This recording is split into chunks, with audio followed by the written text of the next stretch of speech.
नमस्कार, आप सभी का हमारे खास कार्यक्रम आपका शहर आपकी खबर में बहुत बहुत स्वागत है। दोस्तों, उत्तर प्रदेश के गाजियाबाद जिले में 3 बच्चियों की खुदकुशी की घटना में रोंगटे खड़े कर देने वाले खुलासे हो रहे हैं। अब तक की जांच में जो बात निकलकर सामने आई, उसके मुताबिक पिता पर 2 करोड़ का कर्ज था। इतना ही नहीं, परिवार तीनों बहनों के मोबाइल की लत से परेशान था। यही वजह थी कि पिता चेतन ने तीनों का मोबाइल छीनकर बेच दिया और इसी बात से तीनों बहनें आहत थीं। तीनों बहनें कोरियाई कल्चर को भी अपनाना चाहती थीं। वहीं जानकारी के मुताबिक तीनों ने अपना नाम मारिया, एलिजा और सिंडी रखा था।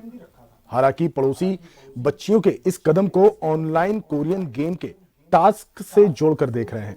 वहीं पुलिस का साफ कहना है कि इसमें कोई गेम का कनेक्शन नहीं है। यहां तक कि उसने बिजली बिल चुकाने के लिए अपनी बेटी का मोबाइल तक बेच दिया था। हालांकि पुलिस ने उस फोन को बरामद कर लिया है। पुलिस को बच्चियों की एक डायरी भी मिली है। आपको बता दें कि इस केस में 8 पन्नों की डायरी मिली है। इसमें 3 बच्चियों ने अपने मन की बातें लिखी हैं। सूत्रों के मुताबिक बच्चियों ने साफ लिखा है कि वो कोरियन कल्चर से बेहद प्रभावित थीं और उससे अलग रहना उनके लिए असहनीय हो गया था। डायरी में कोरियन कल्चर, के pop, Korean music, Korean movies, Korean short films, Korean shows और कोरियन सीरीज का बार बार जिक्र है। एक जगह अंग्रेजी में लिखा गया, we love Korean culture. Police अधिकारी अतुल कुमार सिंह ने बताया, पुलिस को रात करीब 2:18 पर सूचना मिली, जिसके बाद पुलिस मौके पर पहुंची। जिस ऊंचाई से तीनों बच्चियां ने कूदकर सुसाइड किया, वहां से जमीन की दूरी करीब 80 फीट है। तीनों बच्चियां जमीन पर पड़ी मिली और गंभीर रूप से घायल थी, जिसके बाद उन्हें एम्बुलेंस से लोनी के सरकारी अस्पताल ले जाया गया, जहां डॉक्टरों ने तीनों को मृत घोषित कर दिया। वहीं पिता ने कहा कि मेरी लापरवाही रही कि मैंने बच्चों पर ध्यान नहीं दिया। तीनों बच्चे कोरियन पर्सनलिटी से प्रभावित थे। उन्होंने कहा कि देश में कोरियन शोज बंद होने चाहिए, इसका बच्चों पर गलत असर पड़ रहा है। बच्चों ने सुसाइड नोट में लिखा था कि पापा, अब आपने छुड़ा लिया कोरियन ड्रामा। पिता का कहना है कि मैं सरकार से गुजारिश करता हूं कि कोरियन वीडियो, सीरियल्स और अन्य सभी गेम्स बंद होना चाहिए, जिससे मेरे बच्चे की तरह कोई दूसरा परिवार इसका शिकार ना हो। एक दर्द भरी कहानी ये गाजियाबाद से देखने को मिली, जहां 3 सगी बहनों ने कूदकर सुसाइड कर लिया। इस पर पिता और पुलिस अधिकारी का क्या कुछ कहना है, पहले वो आपको सुनाते हैं, फिर उसके बाद हमारे ब्यूरो चीफ दिल्ली से प्रवेश शर्मा जुड़ेंगे। पापा सॉरी, हम कोरिया नहीं छोड़ सकते। कोरिया हमारी जिंदगी है, कोरिया हमारी जान है और आप हमें नहीं छोड़ा सकते। आई एम सॉरी, हम जान दे रहे हैं बस। और सोसाइटी नोट मैंने अभी देखा जस्ट उनके पास, पुलिस वालों के पास। बस सर बहुत बुरा हुआ, ऐसे किसी के बच्चे के साथ ना हो। मैं कहूँगा सब बच्चे अपने गेम खेलना छोड़े, सब कोई भी माँ अपने बच्चों को गेम ना खेलने दे बस। ऐप कोरियन वालों ने सेंड करा था लिंक, हमें नहीं पता, बाकी पुलिस वालों के पास फोन है, उन्हें सब डिटेल पता। दूसरा, अगर ये पता होती है कि क्या टास्क दे रहे हैं, मैं वो गेम नहीं खेलने देता जी उन्हें। जो लड़कियां थी ये कोरियन कल्चर से प्रभावित थी और ये कल्चर के बारे में उनको जो सारा इन्फॉर्मेशन मिलता था, सारा जो उनका सोर्स था वो मोबाइल के माध्यम से था। तो इन दोनों चीज़ें से वो प्रभावित थी। मोबाइल का जो एडिक्शन था ये इनको ज़्यादा हो गया था। इसी के चलते उसके परिवार वालों ने जब उनको मोबाइल इस्तेमाल करने से जब प्रतिबंध किया, तब जाके उन्होंने ये कदम उठाया। सुसाइड नोट के साथ उनके परिवार के कुछ फोटोग्राफ्स थे जो बच्चियों के बचपन के थे। तो आपने सुना कि कैसे पिता जो है सरकार से अपील कर रहा है कि ऐसे गेम, ऐसे शोज को बंद करना चाहिए। ये पुलिस अधिकारी की बाइट हमने तब की सुनाई जब ये मामला सामने निकल कर आया और उस वक्त ये बाइट दी गई थी। हालांकि अब पुलिस की तरफ से जांच में कई बड़े खुलासे हो रहे हैं। हमारे साथ प्रवेश शर्मा, ब्यूरो चीफ दिल्ली से जुड़े हुए हैं। प्रवेश, चौंकाने वाला मामला है ये कि 3 सगी बहनों ने, एक ही घर की 3 बच्चियों ने कूदकर सुसाइड कर लिया और जो वजह निकल के आती है वो हैरान करने वाली है। बिल्कुल, आपने बिल्कुल सही कहा जी। सबसे बड़ा सवाल ये है कि आज तक एक परिवार के लगातार 3 बच्चे जो सुसाइड करें, शायद ऐसा मामला पहली बार हमें देखने को मिल रहा है। और सबसे बड़ी बात यह है कि जिस तरीके की चोरी पूरे मामले में देखने को मिल रही है कि वो बच्चे कोरियन ऐप के थ्रू जो है जुड़े हुए थे और सबसे ज्यादा प्रभावित भी थे। लेकिन सबसे बड़ा सवाल मैं आपको बता दूं, जो बार बार लोगों के जहन में भी उठ रहा है और शायद मेरे मन में भी उठ रहा है कि आखिर इतने दिनों तक ये कोरियन ऐप से जुड़े हुए थे, या ये कहिए बच्चे जो है इस तरीके से कोरियन ऐप के थ्रू लगातार डेटिंग कर रहे थे, और उसमें कहीं ना कहीं माँ बाप जो है विफल दिखाई दिए। और सबसे बड़ी बात जो है जो सामने निकल कर भी आ रही है, चाहे वो निमिषा हो, चाहे वो प्राची हो और चाहे वो पाकी हो, तीनों जो है जो उनकी एज की जो बात करें, एक 12 साल है, एक 14 साल है और एक 16 साल है। कहीं ना कहीं इस एज में जो है अमूमन हमने ये देखा है कि बच्चे पूरी तरीके से माँ बाप के संरक्षण में रहते हैं और माँ बाप के पूरी तरीके से निगरानी में भी रहते हैं, क्योंकि ये जो अवस्था होती है इसमें बच्चे अमूमन जो है पूरी तरीके से माँ बाप पर निर्भर होते हैं। दूसरा सवाल मैं आपको बता दूं कि जिस तरीके से इस ऐप को लेकर देखा जा रहा है, बार बार सवाल खड़े किए जा रहे हैं, लेकिन उसमें कहीं ना कहीं जो बात निकल कर आ रही है कि जो उनके पिता है चेतन, वो लगभग 2 करोड़ रुपए से ज्यादा के जो कर्जेदार है, कर्जे में डूबे हुए थे। ये अपने आप में एक बड़ा सवाल है। लेकिन जिस तरीके की थ्योरी ये निकल कर आ रही है कि टास्क की वजह से तीनों ने जो है अपनी मौत को गले लगाया, लेकिन जो इसमें कई तरीके के तथ्य हैं जो पुलिस अभी साफ करेगी। पुलिस इसकी जांच कर रही है, लेकिन पुलिस की जब जांच कंप्लीट होगी उसके बाद शायद कोई बहुत सारे एंगल निकल कर आए। बताया ये भी जा रहा है कि जो उसके पिता है चेतन, उनकी 2 शादी है, उन्होंने 2 सगी बहनों से शादी की है और उनके 5 बच्चे थे, जिसमें ये 3 लड़कियां भी शामिल है। और लगातार जिस तरीके की बातें अब खुलकर सामने आ रही है, उसमें देखना यह है कि जब पुलिस पूरी तरीके से जांच कर इस बात का किसी ऐप का अपने आप बिल्कुल को बिल्कुल मौत के सही गले बात है लगाया कि था। अब पुलिस जांच में सारी चीजें स्पष्ट होंगी कि आखिर हकीकत क्या थी।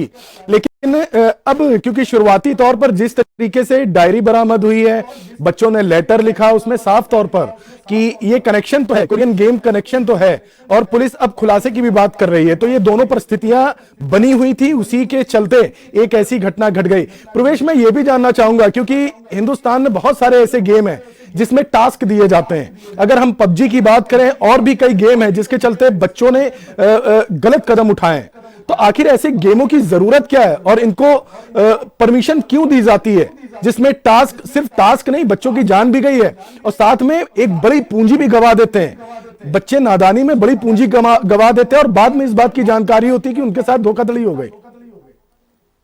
बिल्कुल, आपने बिल्कुल सही सवाल किया। और मैं आपको बता दूं कि सरकार को ऐसे गेमिंग के विशेष रूप पर ऐसे ऐप जो है उनको प्रतिबंध करना चाहिए। ब्लू व्हेल है, चाहे पबजी है, ये दोनों गेम इस कोरियन गेम्स ऐप से पहले बात करें या गेम से पहले बात करें तो कई बच्चों की जान ले चुके हैं। उसके बाद भारत सरकार ने उन पर प्रतिबंध भी लगा दिया था। और अब ये नया जो डेटिंग ऐप है या ये कहिए नया गेमिंग ऐप है, इसके थ्रू जो है कहीं ना कहीं हम देख रहे हैं कि ये नया एंगल आया और जिसमें 3 बच्चों की मौत सामने गई है। लेकिन सरकार आखिरकार इस तरीके के जो गेम है या ऐप है जिसमें टास्क दिए जाते हैं विशेष रूप से जो बच्चों से जुड़े हैं, उस पर प्रतिबंध क्यों नहीं लगाती, ये अपने आप में एक बड़ा सवाल है। लगातार ये सवाल जो है उनके पड़ोसियों के द्वारा जो उठाया जा रहा है। इसके अलावा स्वयं पिता जो चेतन है, उन्होंने भी इस बात को कहा है कि जो हादसा उनके परिवार के साथ गुजर गया, उनके साथ हो गया, वो किसी और के साथ ना हो। इस तरीके के जो ऐप है उनको प्रतिबंध करना चाहिए। लेकिन मैं आपको बता दूं कि लगातार जो हमारे खुद के, मैं बात करूं दिल्ली शहर की भी बात करूं, तो पबजी के द्वारा 2 बच्चे जो है अपनी जान गंवा चुके थे। इसके अलावा ब्लू व्हेल जो उसमें भी गेमिंग के साथ साथ टास्क दिया जाता था। बच्चों का जो अवस्था, जो एज होती है, मैं सीधे तौर पर कहूँ, जो बच्चे इनको विशेष रूप से इन ऐप पे जुड़ते हैं वो 12 से 18 के बीच के होते हैं और जब इससे कनेक्ट होते हैं तो कहीं ना कहीं अपने आप को पूरा मानसिक रूप से दबाव में ले लेते हैं और टास्क को पूरा करने के चक्कर में वो अपनी जान भी गंवा देते हैं। और ऐसा हमने पहले भी देखा मैं है। ये भी जानना चाहूंगा क्योंकि जब इस तरह की घटनाएं सामने आती हैं तो साफ तौर पर जैसे इस मामले में लापरवाही देखने को मिली है परिवार की तरफ से, गार्जियन की तरफ से, क्योंकि उनको पहले से पता था कि वो इस गेम के चक्कर में फंसे हुए हैं और आखिरकार ये इतनी बड़ी घटना घट गई जो अब शायद जीवन भर इसकी भरपाई नहीं हो पाएगी। अगर वो पहले सचेत हो जाते या कोई कदम उठाते, सख्त कदम उठाते, तो शायद ये बच्चियां जिंदा होती। मैं ये नहीं कह रहा हूं कि परिजन ने जानबूझकर ऐसा किया, लेकिन घटना नहीं घटती अगर वो पहले सचेत हो जाते। और मैं ये भी जानना चाहूंगा प्रवेश, क्योंकि आजकल हर बच्चे के हाथ में मोबाइल है और उसका एक सीधा सा बहाना ये भी है क्योंकि जितने भी स्कूल कॉलेजेस हैं उनकी तरफ से कहा जाता है कि ऑनलाइन क्लासेस होंगी, ऑनलाइन टीच किया जाएगा आपको, तो वो मजबूरी हो जाती है पेरेंट्स का बच्चों को मोबाइल देना। और इस तरह के ऐप्स आते हैं, गेम के नाम पर ऐप्स सामने आते हैं और फिर इस तरीके के बच्चे उसमें जकड़ जाते हैं। तो इसमें कई एंगल निकल के आ रहे हैं, ये सिर्फ सुसाइड का मामला नहीं है।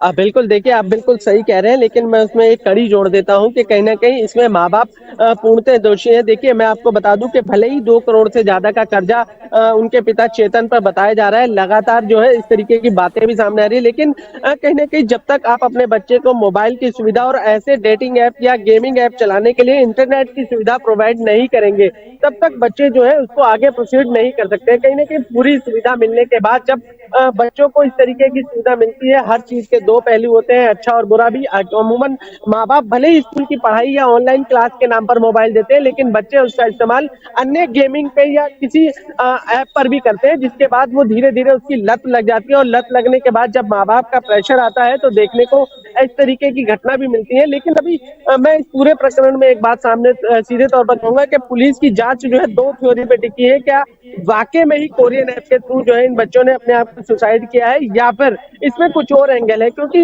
एक चश्मदीद गवाह है जो सामने भी आए, उन्होंने रात को जब ये घटना हुई थी लगभग 2 बजे के आसपास की ये घटना है, तो उन्होंने साफ तौर पर बताया कि उस घटना के होते समय वो नीचे थे और उन्होंने ही जब बच्चे गिर गए तो पुलिस को कॉल किया, एम्बुलेंस को कॉल किया, इसके अलावा जो है गार्ड है, जो सारी सिक्योरिटी है, उनको बुलाया, माँ बाप को बुलाया। कहीं ना कहीं उनके सामने वो गिरे और उन्होंने सीधे तौर पर कहा बच्चे सीधे तौर पर नहीं गिरे, उल्टी की बैक साइड से गिरे हैं और लगभग 2 बच्चियां जो है एक दूसरे को पकड़े हुई थी उसके बाद गिरी हैं। तो ये पूरा जांच का विषय है और अब देखना होगा कि क्या वाकई में ये डेटिंग ऐप है या फिर इसमें एंगल कुछ और है। लेकिन कहीं ना कहीं मैं सीधे तौर पर कहूंगा कि माँ बाप की लापरवाही तो इसमें सामने जरूर आ रही है। बिल्कुल बिल्कुल सही बात है। प्रवेश, मैं ये भी जानना चाहूंगा, आपने वहां के लोगों से बातचीत करी होगी, जो आसपास के पड़ोस के लोग हैं, उनका क्या कहना है कि जो तीनों बच्चियां थी इनकी एक्टिविटी कैसी थी और पिता को लेकर क्या कुछ कहना है? क्योंकि जांच में तो सब सामने आएगा, पुलिस अब जांच कर रही है, लेकिन बहुत सारी चीजें होती हैं जो छुपी रहती हैं, बाद में पता चलती है,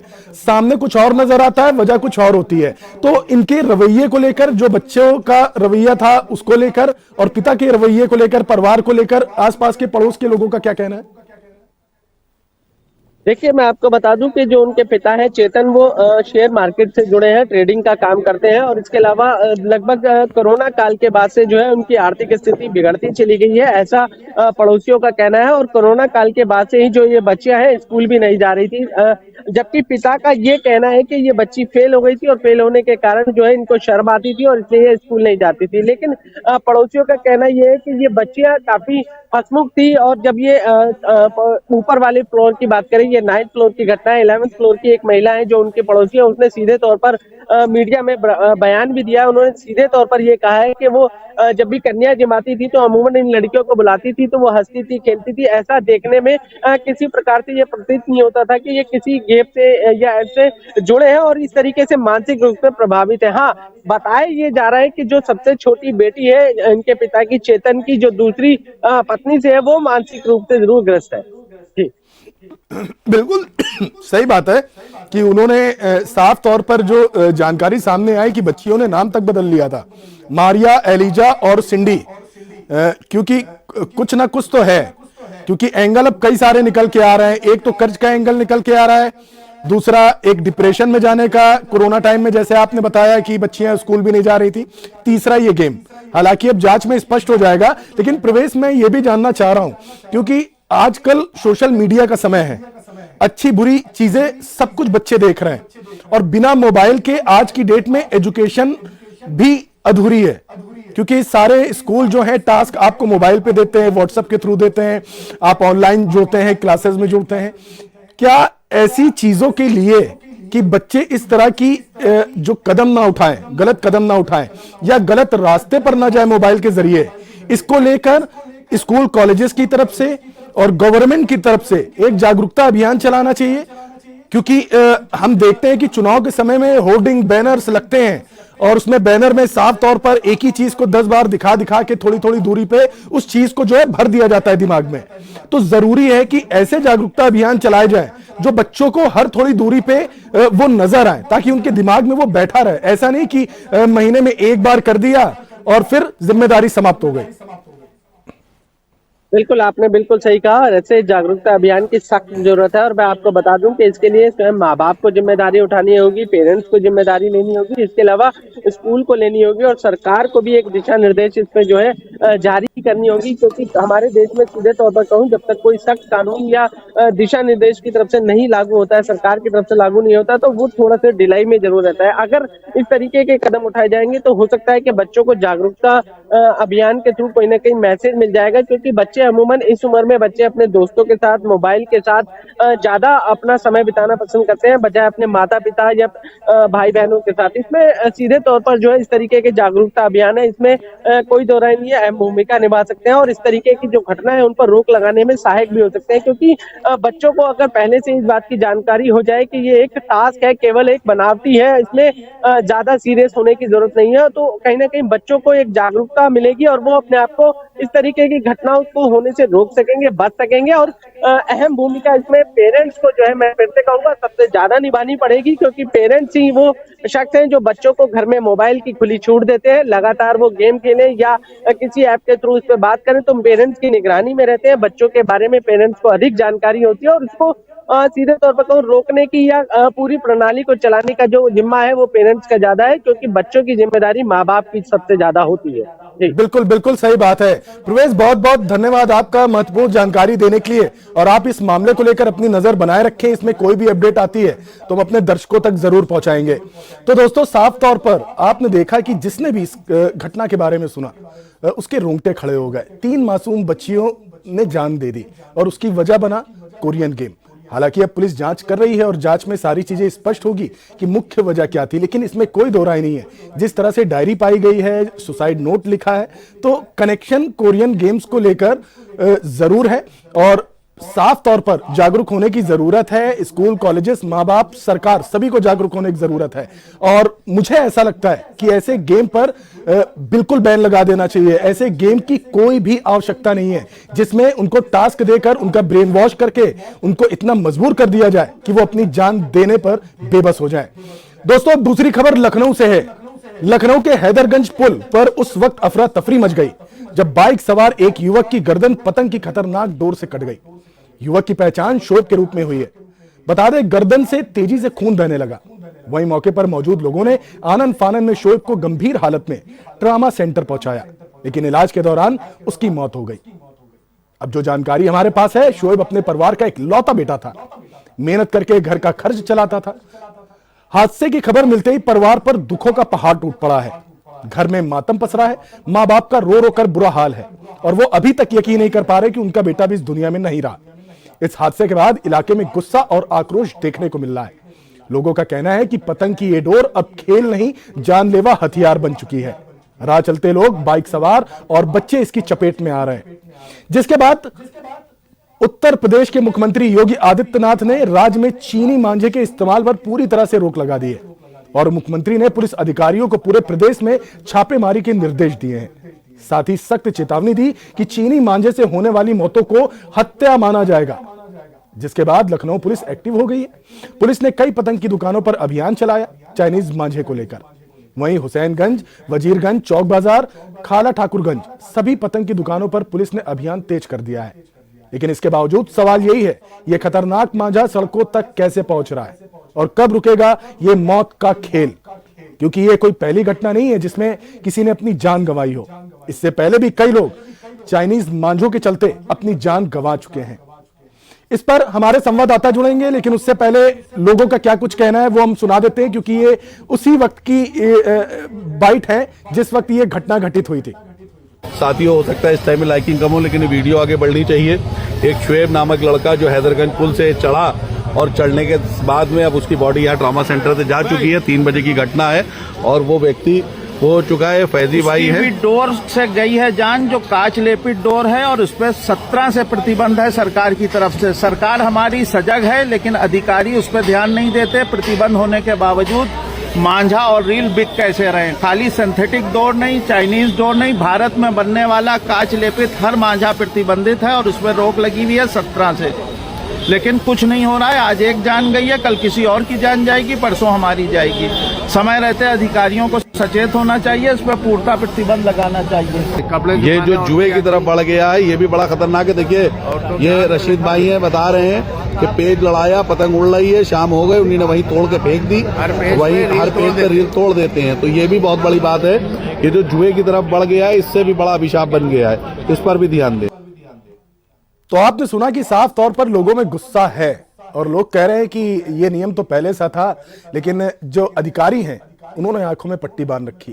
खैर, इस पर ज्यादा बातचीत करने के लिए हमारे लखनऊ से संवाददाता शरफुद्दीन खान हमारे साथ जुड़े हुए हैं। शरफुद्दीन, एक परिवार फिर उजड़ गया, क्योंकि ये पहली घटना नहीं है। अभी हमने लोगों को जो बाइट सुनाई उसमें दर्द, गुस्सा साफ तौर पर देखा गया। आज उत्तर प्रदेश के मुख्यमंत्री योगी आदित्यनाथ ने सख्त आदेश दिए हैं, लेकिन जब इस तरह के नियम पहले से थे तो उस पर कार्रवाई क्यों नहीं हुई? आखिर ये दुकानों पर इतने खतरनाक मांझे बेचे क्यों जा रहे हैं और किसकी शय पर बेचे जा रहे हैं? और जब घटना घट जाती है उसी के बाद पुलिस अलर्ट क्यों होती है और उससे पहले सिर्फ आंखों पर पट्टी बांधी जाती है? और उसकी वजह क्या है, ये मैं आपसे जानना चाह रहा हूं। अजीत सिंह, हम आपको बता दें, जिस तरह उत्तर प्रदेश के अंदर पतंग का जो दौर है वो बहुत ही खतरनाक है, क्योंकि जिस तरह एक पतंग से एक जिंदगी की पतंग कट गई। कहा जाता है कि जो है उड़ने वाली पतंग आसमान में दिखाई पड़ती है, मगर एक शख्स जो सफर पे अपने कहीं जा रहा था, जो रास्ता से निकल जाता है, वहां पे उसकी जो है एक गर्दन कटती है और कटने के बाद वो वहां पे गिरता है। और कहीं न कहीं उन लोगों को भी कहा जा सकता है कि जो लोग राह चलते देखते रहे और खून बहता रहा। सबसे बड़ा सवाल यही उठता है कि उन लोगों ने भी क्यों नहीं कदम से कदम बढ़ाया और उसको ट्रॉमा सेंटर टाइम से क्यों नहीं पहुंचाया। अब हालात उनके घर के देखने वाले होंगे। क्या छोटी छोटी 2 बच्चियां, 37 साल की उम्र, नई नई शादी समझ लिए, तो ऐसे में घर का जो मातम है बहुत ही दर्दनाक है। जो लोगों ने देखा, जो मीडिया के लोग गए थे वो भी रोने लगे। बड़ी बड़ी चीजें हम लोग देखते हैं, मगर ऐसी घटना देख लेते हैं कि आंखों में हम लोग के भी आंसू आ जाते हैं कि हम लोग भी एक इंसान हैं जो जनता तक पूरी बात पहुंचाते हैं, मगर हालात कभी कभी ऐसे आ जाते हैं कि हम लोग भी रोने में मजबूर हो जाते हैं। उन बच्चियों को देखने की बात होगी कैसे तड़प तड़प के रो रही थी। आप लोग का वीडियो मैंने भेजा था, एक छोटी सी बच्ची ने हाथ उठा के कहा, खुदा मेरे पापा को वापस कर दे। तो वहां पे जब हालात ऐसे होते हैं, इस तरह के जो मामले सामने आते हैं, इनको भी देखना बहुत जरूरी है, क्योंकि जिस तरह से उनकी मौत हुई है एक खतरनाक मौत है। वो किसी ने गोली नहीं मारी, किसी ने तलवार से उनकी गर्दन नहीं काटी, एक छोटी सी रील ने उसकी मौत का कगार पे ले आकर के छोड़ दिया। हालात ऐसे हैं कि घर पे अकेला कमाने वाला है, मेडिकल स्टोर में काम करने वाले थे और अच्छी कमाई थी, अच्छा परिवार चल रहा था, पालन पोषण अच्छा चल रहा था। उनके भी सपने थे कि अपनी बच्चियों की शादी करेंगे, अपनी बच्चियों की अच्छा मुस्तकबिल बनाएंगे। मुस्तकबिल बन गया, कौन संभालेगा उन बच्चों को? कौन करेगा उनका देखभाल? क्या वो जो बेचारी विधवा जो हो गई है वो संभाल पाएगी दोनों बच्चों को? नहीं। ऐसे में सरकार ने कई बार ऐसा ऐलान किया है कि ये चाइना की रील बंद की जाए, ऐसी दुकानें बंद की जाए, मगर कहीं नहीं कहीं जू नहीं रेंगती, चल रही है दुकानें, क्योंकि उस पर पैसा कमाया जा रहा है। आज बिल्कुल के दौर शरफुद्दीन, में आपकी बातों से दर्द समझा जा सकता है। जब आपकी बातों में इतना दर्द है तो उस परिवार पर क्या बीत रही होगी जिसने अपना 36-37 साल के बेटे को खो दिया। और वजह क्या बनी? चाइनीज मांझा। शर्मनाक है ये पुलिस प्रशासन के लिए और शर्मनाक है शासन के लिए भी कि जब किसी की मौत हो जाती है उसी के बाद शासन और पुलिस प्रशासन जो है वो एक्टिव होता है, दिखाता है देखो हम भी हैं समाज में। आज 2-4 दिन जो है इनके घर पर जाएंगे, नेता जाएंगे, पॉलिटिशियन जाएंगे, सारे जितने हैं, सहानुभूति देंगे, बहुत ज्यादा हुआ तो 10, 20, 50, 1 लाख की चेक दे देंगे। लेकिन अब वक्त है कि ये जो समाज के लोग हैं इनसे जीवन वापस मांगे। अगर नियम कानून है तो पुलिस प्रशासन क्या कर रहा है? आंखों में पट्टी बांध के बैठा हुआ है। इनके ऊपर हत्या का मुकदमा दर्ज होना चाहिए सबसे पहले, जो पुलिस अधिकारी हैं। जब अगर सरकार ने इस पर बैन लगा रखा था पहले से भी, और अब जागने का क्या फायदा? सवाल यही है क्योंकि पत्रकार पत्रकारिता करता है लेकिन उसके अंदर भी इंसान जिंदा है, और वो आपकी बातों से समझ में आ रहा है कि जब ऐसी तस्वीरें देखते हैं तो तकलीफ हमें भी होती है, क्योंकि हम भी किसी के बेटे हैं, किसी के पिता हैं, और हमारे साथ भी अगर ऐसी घटना होगी तो ये सत्ता की मलाई चाटने वाले और ये मोटी मोटी सैलरी उठाने वाले ये इसी तरह से दिखाएंगे कि हम कितने एक्टिव हैं। पानी पीने से लोग मर रहे हैं, एक्सीडेंट लगातार हो रहे हैं, कोई वीवीआईपी आता है तो काफिला निकाला जाता है, सिस्टम रोक दिया जाता है, जैसे भगवान उतर आया ऊपर से। भ्रष्टाचारियों को पार्टी में इसलिए बैठाया जाता है क्योंकि उसका वोट बैंक बहुत ज्यादा है,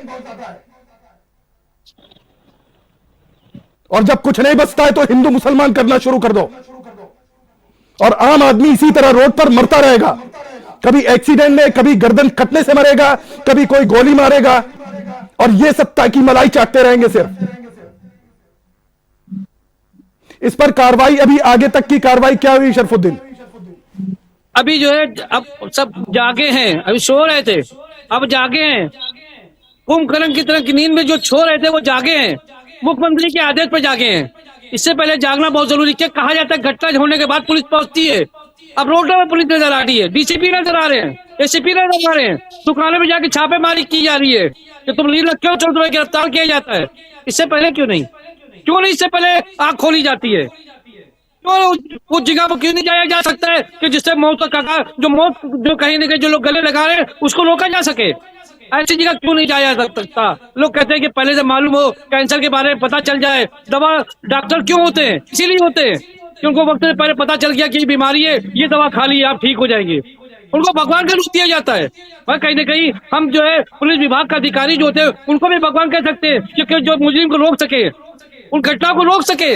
मगर हालात ऐसे हैं कि चंद दुकानें, चंद पैसों के चक्कर में दुकानें खुली हुई हैं और दुकानें उनकी चल रही है क्योंकि उनका पेट भर रहा है दूसरे लोगों का भी। मगर और यही वजह है, पैसा भी तो पहुंच रहा है। ये जो चौकियों में, थानों में बैठे हुए हैं, जो ईमानदारी की कसम खा के सिस्टम में आते हैं और फिर वसूली करना शुरू कर देते हैं, ये शर्म की बात है, क्योंकि संतानें इनकी भी हैं। और भगवान ना करे अगर किसी मांझे की चपेट में आ गए ना तो पैसा जो है जीवन वापस नहीं ला पाएगा। घर से जब वो निकला होगा तो 2 वक्त की रोटी के लिए निकला होगा। मां बाप ने सोचा होगा कि शाम को मेरा बेटा लौट के आएगा, उसकी बेटी इंतजार कर रही होगी, उसकी बीबी ने क्या सपने देखे होंगे कि जीवन के आखिरी पड़ाव तक हम साथ रहेंगे, और अब उसे अपना जीवन जो है एक विधवा के तौर पर जो है जीना पड़ेगा।